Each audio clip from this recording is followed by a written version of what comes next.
The Middle East Institute at Georgia State University presents Arabic Grammar Unpacked. In this lesson, we will be discussing defective wow verbs.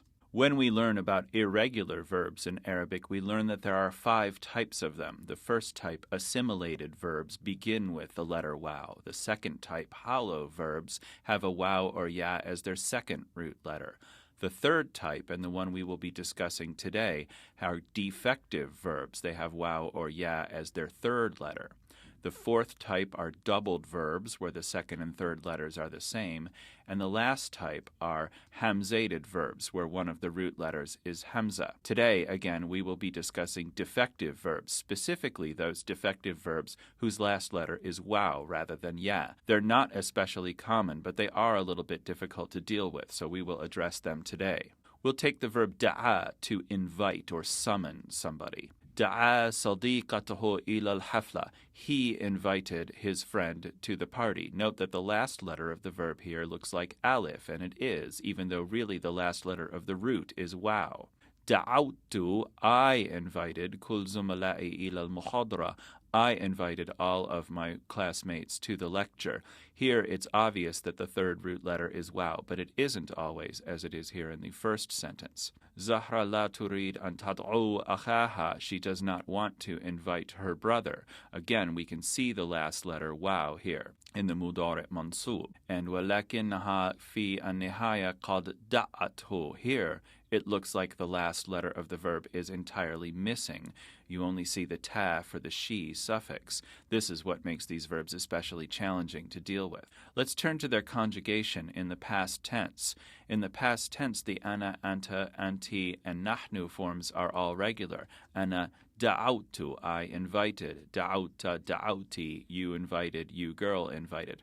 But the huwa form, we lose the last letter and it becomes da'a with an alif at the end of the word. This is what marks these verbs very specifically and makes them easy to see in a formal text.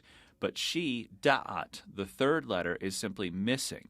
And you will have to deal with vocabulary at this point to be able to recognize this is the verb da'a and its last letter is wow, because you simply don't see it in a written text. The dual forms are regular, except for the they, two girls form da'ata, which isn't very often used, especially in the spoken language. The nahnu form is regular, da'awna, da'awtum. The antum form is also regular. So is the antunna form for you all ladies.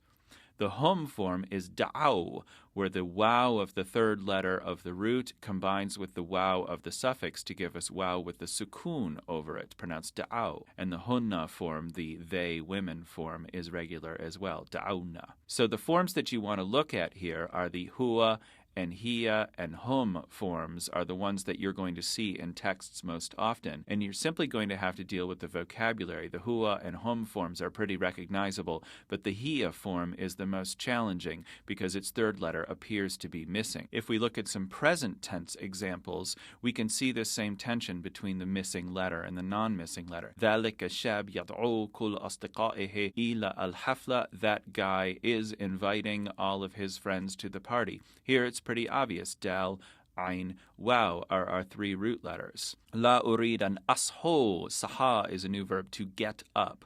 La urid an asho fi sadisa wa rob. I do not want to get up at 6:15. Who would? Hal satad'una zumala'akum ila al-muhadara. Will you all invite your classmates to the lecture? Again, here we have the verb looking regular with the dal, ain, wow.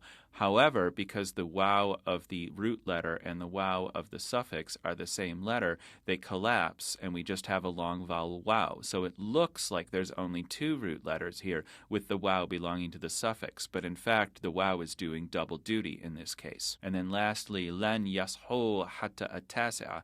This one isn't in red text, but oh well. He will not get up until 9 o'clock. We should all be so lucky. Again, we have the wow of the verb and the wow of the suffix combining here in the mudari' mansub. Again, the best way to deal with this is to know the proper vocabulary words. There's only about half a dozen commonly used verbs that have this particular pattern, so it's useful simply to learn them. In the mudari' marfu', the main version of the present tense, we can see this going on. So ad'u, I invite, tad'u, tad'een is the outlier here because the een of the suffix covers up the wow of the root letter. So again, it only looks like there's two root letters in this case, but in fact there's sort of a hidden wow underneath that ya, even though you can't see or hear it. Huwa yad'u, hiya tad'u. The dual forms all have the wan suffix, although they're not often used in spoken or written text. It's worth it to have them on the grid here.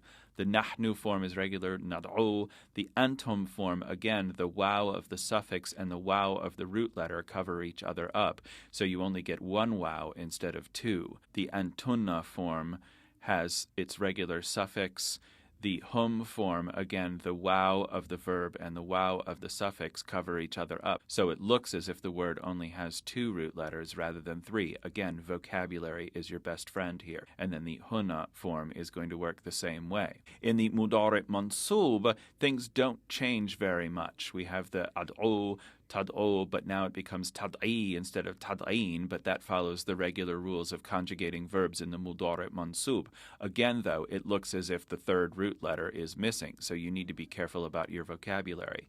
Yad'u, tad'u. The dual forms lose their noons, but otherwise remain the same. The nahnu form is regular. The antum form, again, loses its noon, but otherwise appears regular, except for the fact that it looks like there's a missing letter. Again, vocabulary, vocabulary, vocabulary.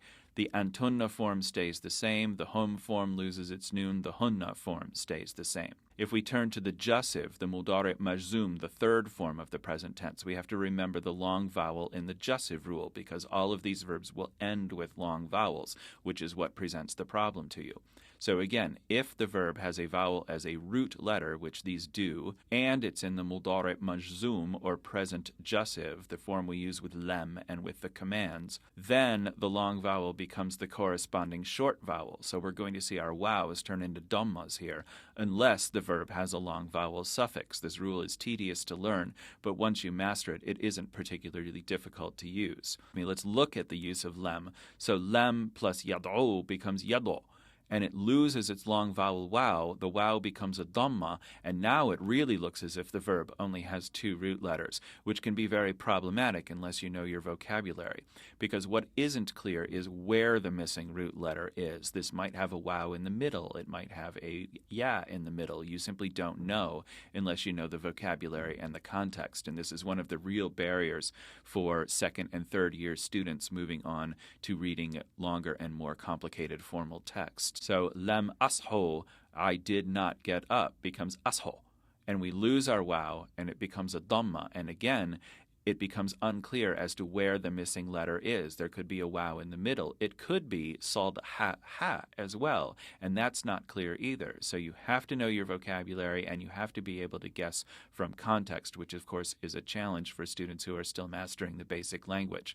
So again, I highly suggest you get to know your vocabulary words. But lam plus tad'un becomes tad'u, and it's a little more obvious here where the letter might be. And lem yashun, they did not get up, becomes yasho, and because it has a long vowel suffix, it gets to keep its long vowel, although the long vowel wow is covered up by the wow suffix, which presents an additional layer of challenge. So we can look at a few examples here. Limada lam tasho hatta al-dhahr. Why didn't you get up until noon? What's missing here is the third root letter. We won't normally see the dhamma written, which would clue us in. And we have to simply know, or you did not get up. لِمَاذَا لَمْ تَصْحُوا قَبْلَ الصَّفْ يَا زُمَلَائِي. Why didn't you get up before class, oh my classmates? Here we have the suffix covering up the long vowel wow, so it's a little less unclear where the missing letter is, but it's still not perfectly clear. These verbs are very challenging. Fortunately, there aren't very many of them. So, lam yad'u ahadan ila al-hafla. He did not invite anyone to the party. Again, the long vowel wow goes missing and turns into a dhamma here because there's no long vowel suffix. So it's going to be unclear unless you know your vocabulary where the missing letter is and what the missing letter is. But if we add a suffix, lam yad'u shakhsan wahid, he didn't invite one single person. Here we have the wow of the suffix subbing in for the wow of the root letter, but still presenting a problem because in an unvoweled text you'll only see two root letters. These verbs are challenging. Get to know them. They become a little less complicated when we put them in the derived forms, the Roman numeral forms. Here's the conjugation in the majzum. Again, missing a root letter, but here we have the long vowel E suffix, so we've got the wrong vowel on the end, which is why the anti-form is really worth paying attention to in these. Huwa yad'u, hiya tad'u. The dual forms remain the same because of their long vowel suffixes. The nahnu form loses its waw and becomes a dhamma. The antum and antunna and hum and hunna forms all keep their suffixes because they have long vowel suffixes. If we look at a couple of examples of commands here, in commands we use the mudari' majzum. So we have la tad'u habibatahu asabiqa ila al-hafla. Don't invite his ex-girlfriend to the party. Again, because we are talking to a masculine singular person, we lose our long vowel waw, that's our third root letter, and it becomes a dhamma. The dhamma isn't usually written in a text, which will present a problem for you unless you know your vocabulary. Bal ud'u al-habiba al-haliya, invite the current girlfriend. Here's the regular command, the affirmative command form. Because the first root letter in the verb has sukoon over it, we have to add the helping vowel at the beginning. It will be useful for you to go review the command video if you haven't done that already. And we lose our third root letter, so we only see two root letters. This is why these verbs are especially complicated to deal with. La tashi muta'akharan sabaha thulatha.